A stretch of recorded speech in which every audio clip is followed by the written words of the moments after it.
देखो, इसमें क्या कह रहा है कि हमको 12, 18 और 14 का लासा निकालना है। तो ठीक है, लासा निकालने के लिए क्या करेंगे, लासा का क्या बनाया आपने सूत्र, लासा बराबर क्या होता है, लाओ सभी को, लाओ सभी को मतलब सभी को लाइन से ले लेंगे। तो लिख लेंगे 12, 18, 24। ठीक है, फिर इसको ऐसे काट दो, 2 से कटेगा 2 छंग 12, 2 9 18 और ये आ जाएगा 12। फिर 2 से कट रहा है कि नहीं कट रहा है, तो कट रहा है 2 3 6, 9 नहीं कट रहा है उसको उतार लेंगे, 2 छंग 12। फिर देखेंगे अभी 2 से कट रहा है तो 3 वैसे उतारेंगे, 9 वैसे उतार देंगे, 2 3 6। अब 2 से नहीं कट रहे हैं, अब 3 से स्टार्ट करेंगे, 3 एकन्नम 3, 3 त्रिक्का 9, 3 1। फिर 3 से कट रहा है 1 1 1। अब नीचे 1 1 आ गया तो इसका लासा क्या हो जाएगा, लासा बराबर हो जाएगा 2 गुणे 2 गुणे 2 गुणे 3 गुणे 3। ये हो गया। अब इनका गुणा कर दो, 2 दूनी 4, 4 दूनी 8, 8 दूनी 16, 8 त्रिक 24, 24 गुणे 3, 24 गुणे 3 कितना होगा, 3 चौक 12 की 2 हासिल आए 1, 3 दूनी 6 1 7, 24 थी 72। ये हमारा हो गया लासा। ठीक है, अब अगला इसमें कह रहे हैं 9 12 18 का मासा ज्ञात कीजिए। 9 12 18 का मासा ज्ञात कीजिए। तो मासा कैसे निकालेंगे, मासा में हमको अलग अलग निकालेंगे। पहले 9 का निकालेंगे, 9 का निकाल लो, 3 से कटेगा 3 त्रिक 9, फिर 3 से कटेगा 1 तो लिख लेंगे यहाँ 9 बराबर 3 गुणे 3। फिर 12 का निकाल लेंगे, 12 का 2 से कटेगा 2 छंग 12, फिर 2 से कटेगा 2 3 6, फिर 3 से कटेगा 3 1 जा 3। तो इसका आ गया 12 का आ गया 2 गुणे 2 गुणे 3। फिर 18 का निकालेंगे, तो 18 का भी निकाल लो, अलग अलग निकालेंगे सबका। ठीक है, 2 से कटेगा 2 9 18, फिर 2 से नहीं कटेगा 3 से 3 त्रिक 9, फिर 3 एक 3। तो आया 2 गुणे 3 गुणे 3। अब इसका मासा कैसे निकालें, मासा में देखेंगे जो संख्या इसमें हो वो संख्या इसमें भी हो, वो संख्या इसमें भी हो।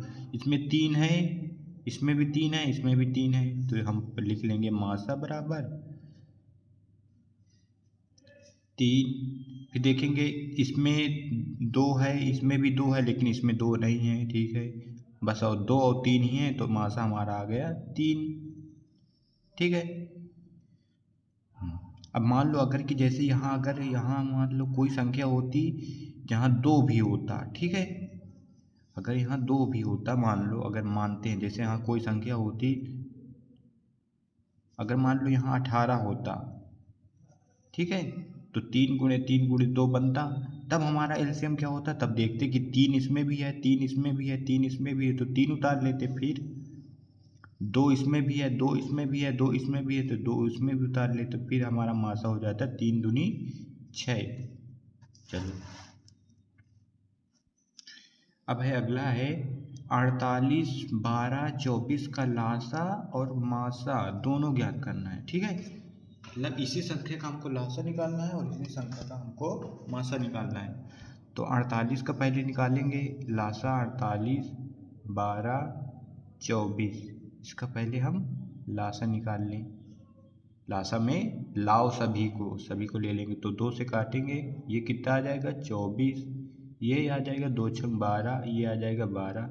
फिर 2 से काटेंगे, ये आ जाएगा 12, ये आ जाएगा 2 3 6, ये आ जाएगा 2 छंग 12। फिर 2 से काटेंगे, 2 छंग 12 आ जाएगा, ये 3 नहीं कटेगा, 2 3 6। अभी 2 से कटेगा, 2 2 3 6, 3 नहीं कटेगा, 3 नहीं कटेगा। अब 3 से काट दो, 3 एक 3, 3 एक 3, 3 एक 3। तो लासा हमारा आ गया, लासा बराबर आ गया 2 गुणे 2 गुणे 2 गुणे 2 गुणे 3। तो इसे गुणा कर दो, 2 दूनी 4, 4 दूनी 8, 8 दूनी 16, 16 दूनी 32, 16 3 48।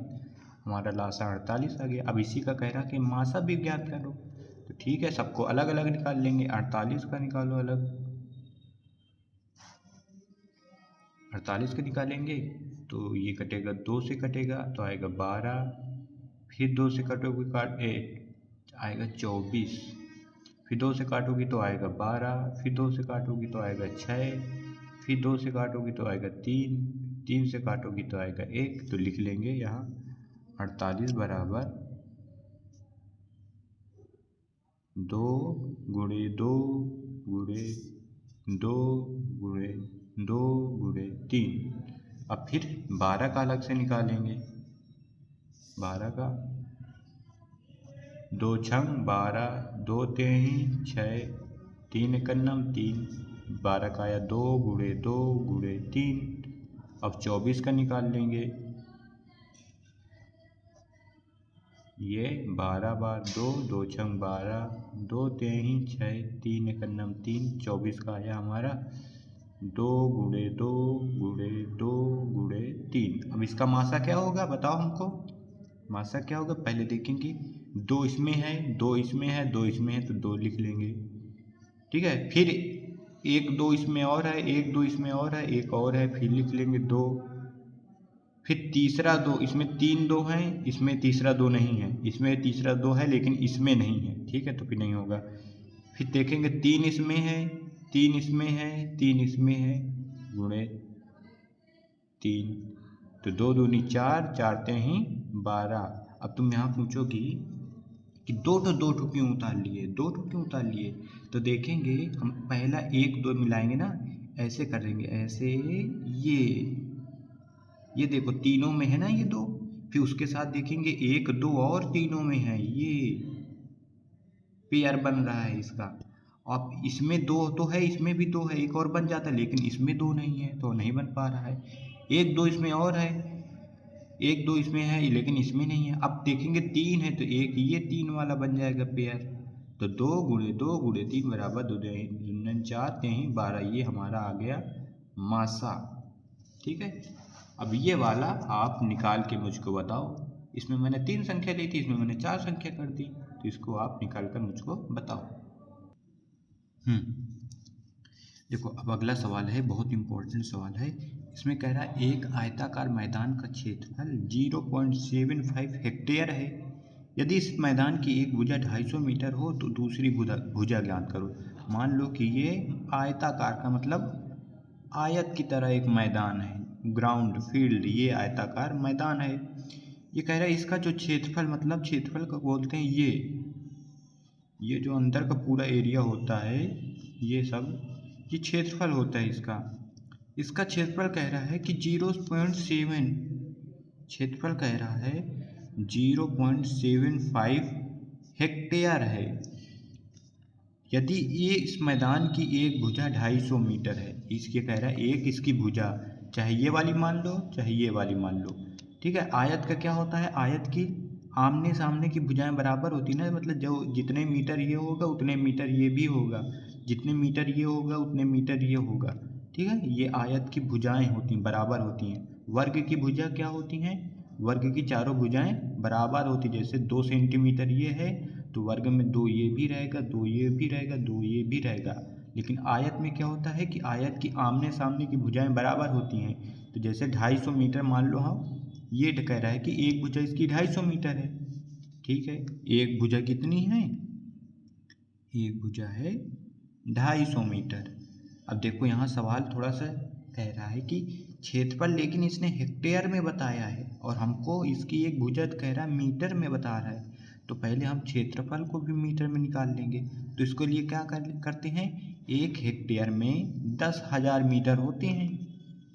एक हेक्टेयर बराबर 10,000 मीटर। तो इसमें 0.75 में 10,000 से गुणा कर दो, तो लिख देंगे क्षेत्रफल बराबर 0.75 इंटू 10,000।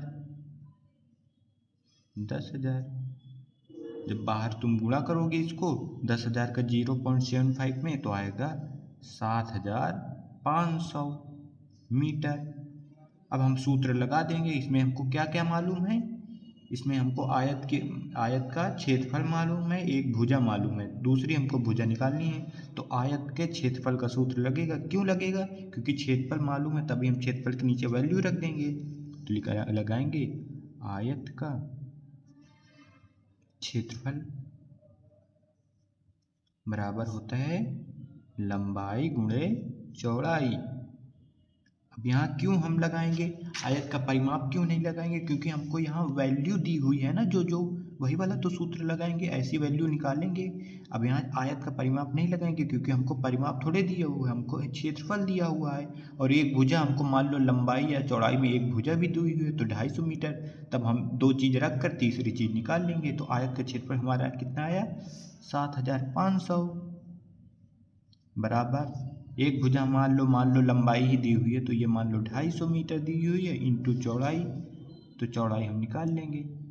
तो ये इसको पूरा इधर ले आओ, चौड़ाई इंटू 250 बराबर 7500 बराबर के इधर उधर पूरा पूरा हम इधर ला सकते हैं, पूरा पूरा उधर ला सकते हैं। ठीक है, अब चौड़ाई बराबर निकाल लो।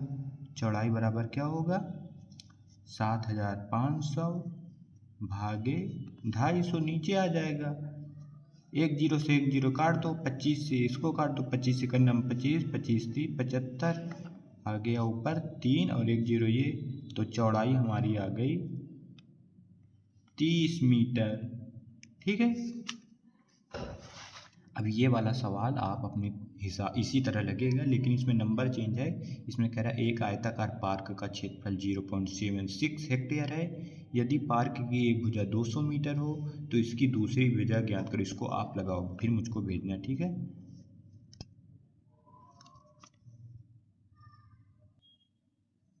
देखो इसमें क्या कह रहा है कि एक 6 सेंटीमीटर का घन है और एक 4 सेंटीमीटर का घन है। इन दोनों घनों को पिघलाकर एक बड़ा घन बनाया गया है। कह रहा है कि इन दोनों को पिघलाकर एक मान लो घन क्या होता है, जैसे क्यूब का मतलब घन को इंग्लिश में कहते हैं क्यूब, वर्ग को इंग्लिश में कहते हैं स्क्वायर। तो घन का मतलब होता है ये ऐसे घन होते हैं जिसमें लंबाई होती है, चौड़ाई भी होती है, ऊंचाई भी होती है, ये घन आकार होता है। वर्ग क्या होता है, वर्ग ये होता है जिसकी ये भुजा भी सेम हो, ये भुजा भी सेम हो, ये भुजा भी सेम हो, ये भुजा भी सेम हो, ये उसे घन कहते हैं। जो लूडो वाला आपने देखा होगा ना, वो क्या होता है क्यूब होता है, क्योंकि उसमें 6 पटल होते हैं, लंबाई होती है, चौड़ाई भी होती है और ऊंचाई भी होती है, उसमें 6 होते हैं तो वो घन होता है। ठीक है, तो इसमें कह रहा है एक घन का दो घन है, एक 6 सेंटीमीटर का घन है, एक 4 सेंटीमीटर का घन, मतलब इसकी लंबाई भी 6 सेंटीमीटर है, ऊंचाई भी 6 सेंटीमीटर और चौड़ाई भी 6 सेंटीमीटर है। तो इसमें लगा देंगे छोटे घन, छोटे क्या लिखो, लिखो 6 सेंटीमीटर घन का आयतन। घन का आयतन का सूत्र क्या होता है ए क्यूब। ए का मतलब होता है एक भुजा, 6 सेंटीमीटर हुए तो 6 की घात 3 बराबर 6 गुणे 6 गुणे 6, इसको गुणा कर दो, 6 छंग 36, 36 गुणे 6, 6 छंग 36 की 6 हासिल आए 3, 36 18 19 20 21 216। ये हमारे 6 सेंटीमीटर, क्योंकि दो घन है ना, मान लो ये 6 सेंटीमीटर का है, ये 4 सेंटीमीटर का है, तो 6 सेंटीमीटर घन का आयतन हमने निकाल लिया, कितना आया 216। अब निकालेंगे 4 सेंटीमीटर घन का आयतन। 4 सेंटीमीटर घन का आयतन, आयतन इसमें भी ए क्यूब हो जाएगा बराबर 4 की घात 3 बराबर 4 गुणे 4 गुणे 4 बराबर 4 चौक 16, 16 चौको 64। अब ये कह रहा है इन दोनों घनों को पिघला दिया गया, अब एक बड़ा घन बनाया गया है, बड़ा घन। अब बड़े घन का आयतन निकाल लेंगे, बड़े घन का आयतन, बड़े घन का आयतन बराबर क्या होगा, इसको जोड़ दो 216 प्लस 64, तो 6 4 10 की 0 हासिल आए 1, 6 1 7 1 आ गया 8 2 280। अब घन में क्या चलता है, यहाँ सेंटीमीटर दिया है तो घन सेंटीमीटर, लो आंसर आ गया। ये हमने मात्रक भी इसका लिख दिया, क्योंकि हम घन का सवाल लगा रहे हैं तो घन, और इसमें हमारी सारी चीज़ें दी गई सेंटीमीटर, तो हम लिख दिए 280 घन सेंटीमीटर। ये मान लो 6 सेंटीमीटर था, 4 सेंटीमीटर, जो दो छोटे छोटे घन थे, ये मान लो एक ये घन है, एक दूसरा घन ये है, ठीक है। ये घन है, एक ये 4 सेंटीमीटर का घन है, ये 6 सेंटीमीटर घन है। इसको हम पिघला के पानी बना दिए और इसको एक नए सांचे में डालकर एक बड़ा घन बना दिया। तो जो इसका आयतन होगा वो इसका आयतन, इनको दोनों को जोड़ दिए, इसका अलग निकाला हमने, इसका अलग निकाला और दोनों को जोड़ दिए, तो हमारा नए घन का आयतन आ गया, है ना। जैसे कि मान लो एक तुम्हारे पास 1 किलो का 1000 का बाँट है, एक 500 का बाँट है, दोनों को पिघला कर नया बाँट जो बनाया वो कितने का बन जाएगा, 1.5 किलो का, 1.5 किलो या 1500 ग्राम का बन जाएगा। तो इसी तरह है, बिल्कुल इजी। तो चलो अगला सवाल मैं तुमको देता हूँ हेतु लगाने के लिए, उसको लगाओगी 2 सेंटीमीटर और 8 सेंटीमीटर के दो घनों को पिघलाकर एक बड़ा घन बनाया गया है। बड़े घन का आयतन ज्ञात करो। इसको लगाओ आप, ठीक है, इसको लगाओ फिर हमको दिखाओ। देखो एक ये तीसरे टाइप का आंसर, ये क्वेश्चन हमेशा आएगा। इसको क्या करना है, सरल करना है हमको, बिल्कुल सरल कर देना है। इसको आंख लगा, आंख बंद करो, बॉड मास या दिमाग में लाओ। बॉड मास का मतलब सूत्र लगाओगे, बॉड मास, पहले ब्रैकेट खोलो, फिर ऑफ लिखा हो उसको खोलो, पहले ब्रैकेट खोलते हैं छोटे से बड़े लेकर, फिर डिवाइड, फिर मल्टीप्लाई, फिर ऑब्स्ट्रैक्ट एंड फिर सब्सट्रैक्ट। तो अब 112 है तो 112 वैसे ही लिख दो, माइनस 121 है, बिल्कुल आहिस्ते से सांप से बस लगाते जाओ, कुछ नहीं होगा। 121 भागे, पहले ब्रैकेट खोलेंगे, 11 गुणे 11, इसको वैसे लिखा रहने दो, माइनस इसको भी वैसे ही लिखा रहने दो। पहले ये वाला सॉल्व करेंगे, 3 माइनस वैसे 8 माइनस 1 गए, कितना गए, 8 से 1 गए, क्योंकि इसमें इसके ऊपर बार लगा हुआ है ये निशान, मतलब पहले इतना हल कर देंगे। 8 में से 1 गए, ये माइनस को मत देखो, इसको वैसे उतार दो। 8 में से 1 गए, कितने गए, बचा 7, क्योंकि प्लस का, क्योंकि हम इतना छुपा ले रहे हैं, इतना देखो, 8 में से 1 गए 7। अब इसको बंद कर दो और ये बड़ा ब्रैकेट लगा दो, एक स्टेप हमारा हल हो गया।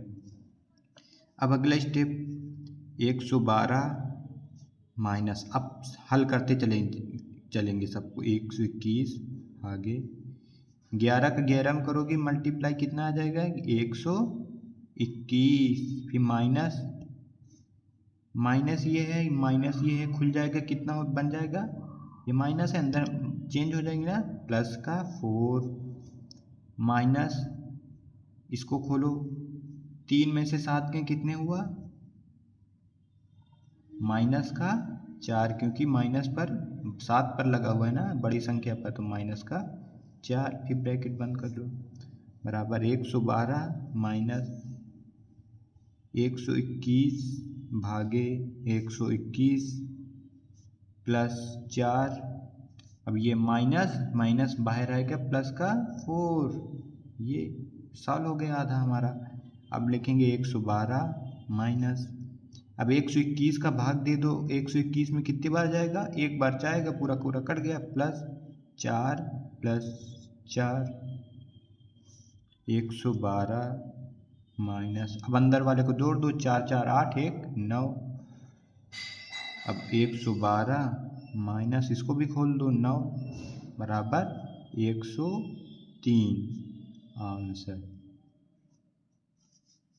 और ये वाला आपको लगाना है 10वां मैं देता हूँ आपको 96 minus 25 divide 5 into 5 minus minus का 3 माइनस 4 माइनस 6 माइनस 2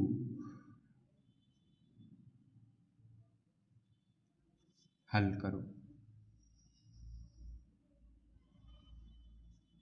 इसको लगाओ।